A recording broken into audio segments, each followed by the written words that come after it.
नमस्कार दोस्तों, SR short and classes की ऑनलाइन कक्षा में आप सभी का स्वागत है।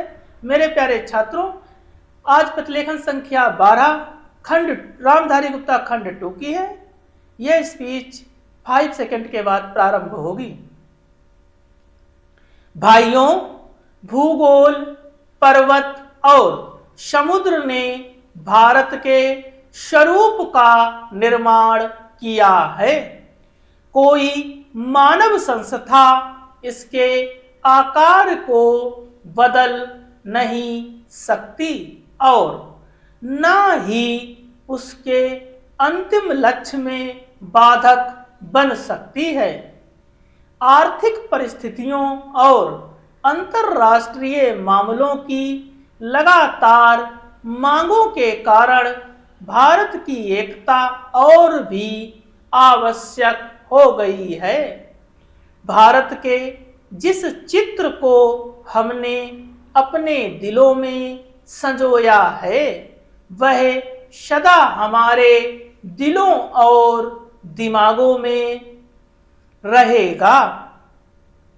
अंतर्राष्ट्रीय कांग्रेस समिति गंभीरता से यह विश्वास करती है कि जब वर्तमान भावनाओं की उत्तेजना समाप्त हो जाएगी तो भारत की समस्याओं को उचित परिप्रेक्ष्य में देखा जाएगा और भारत में दो राष्ट्रों के अस्तित्व के झूठे सिद्धांत को समाप्त कर दिया जाएगा और सभी इसका त्याग कर देंगे।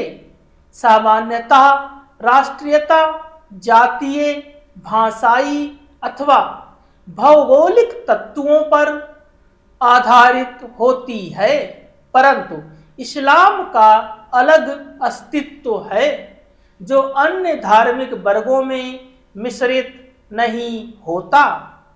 55 वर्ष की स्वतंत्र धर्मनिरपेक्षता राष्ट्रीयता के बाद आज भी कई जिम्मेदार मुस्लिम नेता दावा करते हैं कि मुसलमान अलग राष्ट्र है।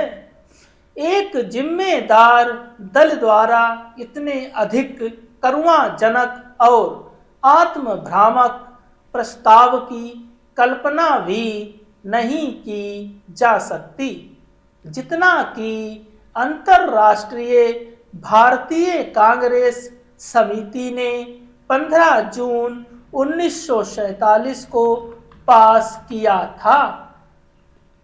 नेता थक चुके थे और बूढ़े हो रहे थे। आदर्शवाद की जिस ज्वाला ने उन्हें 26 वर्ष पूर्व प्रेरित किया था, उसका जोश ठंडा होने लगा था। कांग्रेस का विकास सदा ही बदलते नेतृत्व के माध्यम से हुआ था, परंतु पिछले 25 वर्षों में वही नेता कांग्रेस की सत्ता संभाले हुए थे। उनके व्यक्तित्व और उनके त्याग ने उनको जो ख्याति प्रदान की थी, उनको जो बल प्रदान किया था, उसको कोई युवा नेता चुनौती देने का साहस नहीं कर सकता था।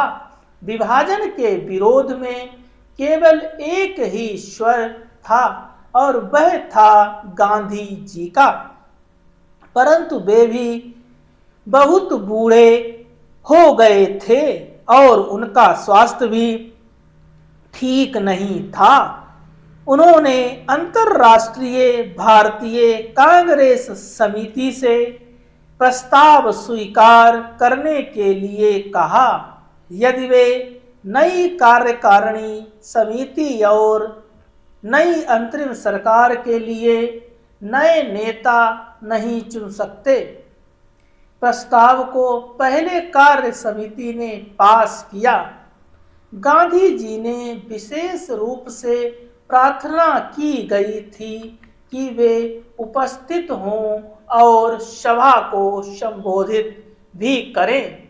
लेखक अंतर्राष्ट्रीय भारतीय कांग्रेस समिति की बैठक में उपस्थित था। गांधी जी का भाषण स्पष्ट रूप से उनके दुख का द्योतक था। उन्होंने कहा कि उनके विचार सर्वविदित हैं, फिर भी उन्होंने अंतर्राष्ट्रीय भारतीय कांग्रेस समिति को प्रस्ताव पास करने की सलाह दी। उन्होंने कहा कि अंतर्राष्ट्रीय भारतीय कांग्रेस समिति को इसे रद्द करने का अधिकार है, परंतु किसी ने इसका उत्तर नहीं दिया।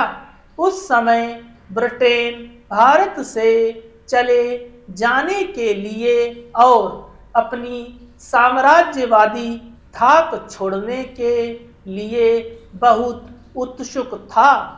जब यह बोझ उनके लिए बहुत भारी हो गया था, एशिया के राजनीतिक पुनरुत्थान को उठती हुई लहर को नियंत्रित करना था।